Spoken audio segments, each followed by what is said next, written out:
Bhutan has long captivated the imaginations of travelers. This small, landlocked country, often referred to as the last Shangri-La, offers a unique blend of natural beauty and cultural richness that is hard to find anywhere else. It is a land shrouded in mystique where ancient traditions and modernity coexist harmoniously. Nestled high in the Himalayas, Bhutan offers breathtaking views and a serene environment that feels almost otherworldly. However, unlike many destinations eager to attract tourists, Bhutan has taken a different path. The country has chosen to prioritize the well-being of its people and the preservation of its environment over mass tourism.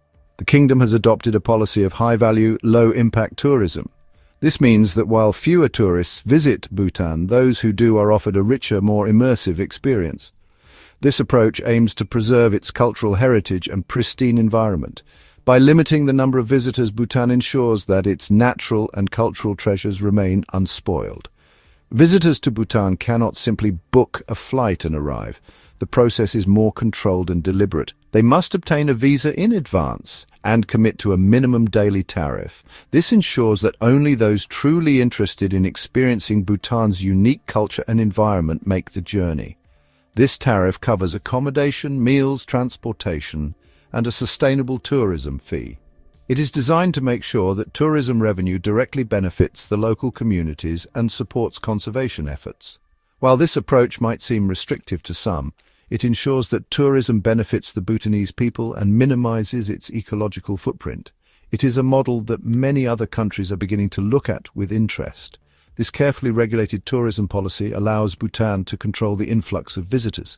By doing so, the country can maintain its cultural integrity and environmental health. It prioritizes quality over quantity, ensuring that each visitor has a meaningful and enriching experience. The Bhutanese government understands the potential pitfalls of mass tourism. They have seen the negative impacts in other parts of the world and are determined to avoid them.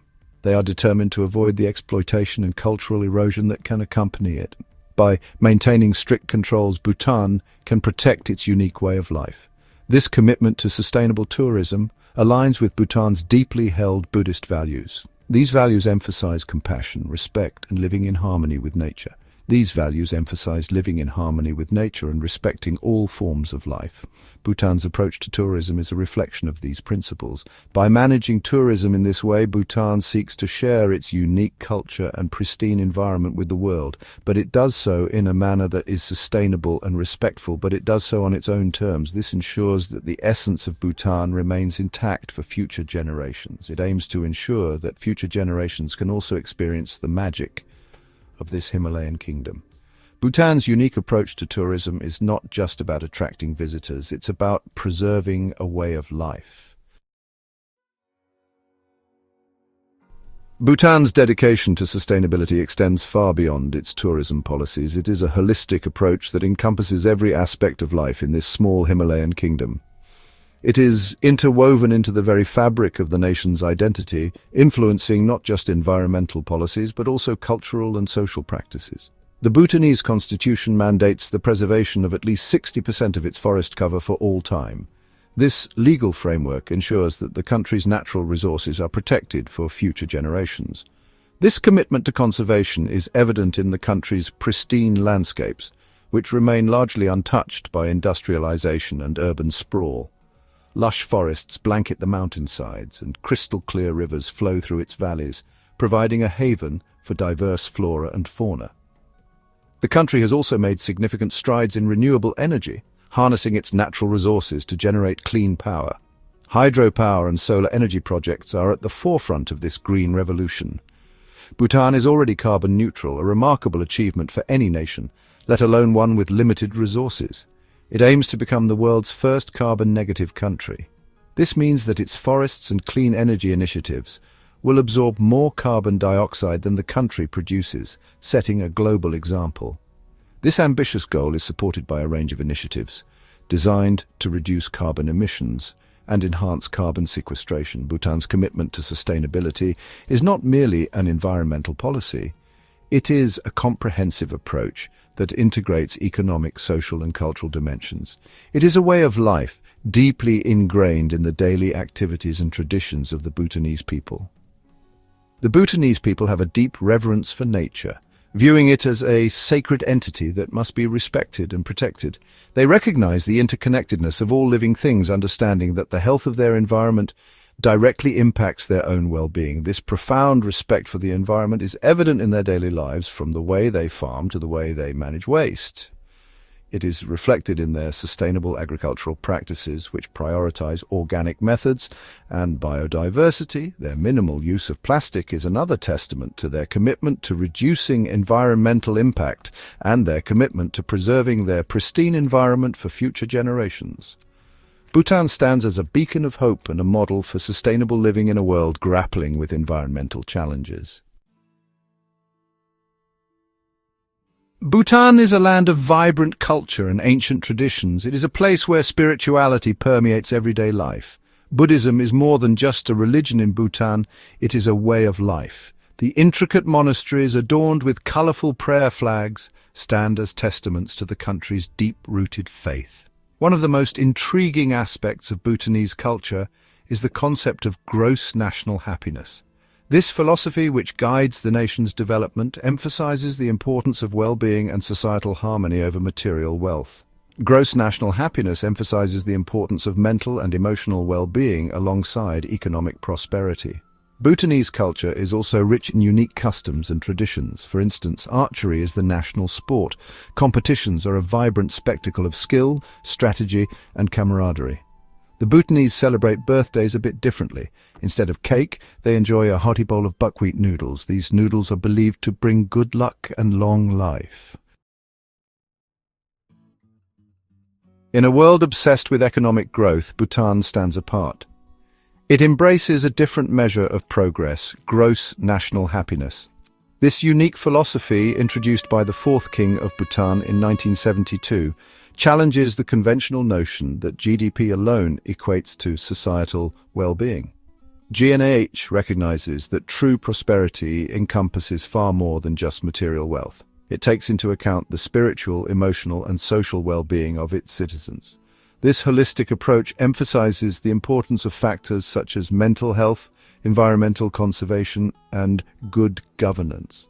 The four pillars of GNH, sustainable and equitable socio-economic development, conservation of the environment, preservation and promotion of culture, and good governance, are intricately interwoven. They represent a holistic vision for a balanced and fulfilling life. Bhutan's commitment to GNH is not merely aspirational. The government actively integrates GNH principles into its policies and decision-making processes. This includes conducting regular GNH surveys to gauge the well-being of its citizens and using the findings to inform national development plans. While Bhutan is gradually embracing modernization, it does so at its own pace. This small Himalayan kingdom has always been cautious about the way it integrates new technologies and practices into its society. Unlike many other nations that have rapidly adopted modern conveniences, Bhutan takes a more deliberate and thoughtful approach. The country famously introduced television only in 1999, making it one of the last nations to do so. This late adoption was a conscious decision, reflecting the government's concern about the potential impact of television on Bhutanese culture and values. Even today, internet access, while increasingly common, is not as ubiquitous as in other parts of the world. The government has been careful to expand digital infrastructure in a way that complements rather than disrupts the traditional way of life. This ensures that the benefits of connectivity are enjoyed without overwhelming the cultural fabric of the nation. This measured approach to modernization reflects Bhutan's desire to preserve its unique culture and way of life. Traditional festivals, dances, and ceremonies continue to play a central role in Bhutanese society, even as the country opens up to the outside world. There is a conscious effort to ensure that technological advancements do not come at the expense of traditional values and social harmony. This is evident in the way modern tools and practices are integrated into daily life, always with a respect for the old ways. The absence of traffic lights in Bhutan's capital, Thimphu, perfectly encapsulates this approach. Instead of automated systems, the city relies on human interaction to manage traffic, which fosters a sense of community and personal responsibility. Instead of relying on automated systems, Traffic flow is managed by policemen stationed at major intersections. This not only ensures smooth traffic, but also adds a personal touch to the urban experience. This practice not only adds to the charm of Thimphu, but also reflects a desire to maintain a more human-centric approach to urban life.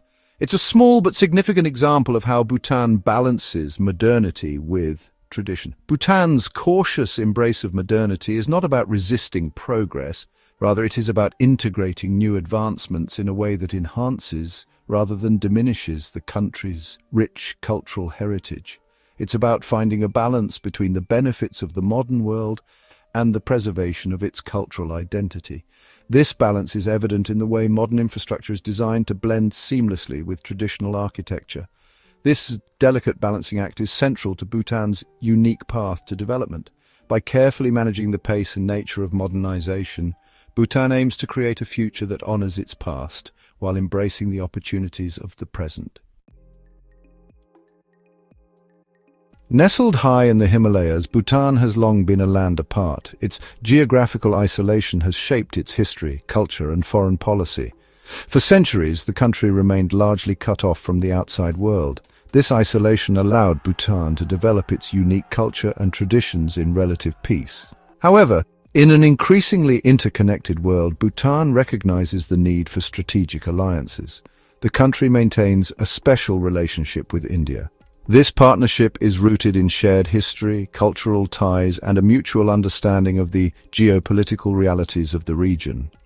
India plays a crucial role in Bhutan's defense and economic development. It provides Bhutan with military and economic assistance. In turn, Bhutan cooperates with India on security issues, particularly concerning their shared border with China. Despite its close ties with India, Bhutan maintains a fiercely independent foreign policy. It charts its own course on the world stage, guided by the principles of peace, non-alignment, and respect for sovereignty.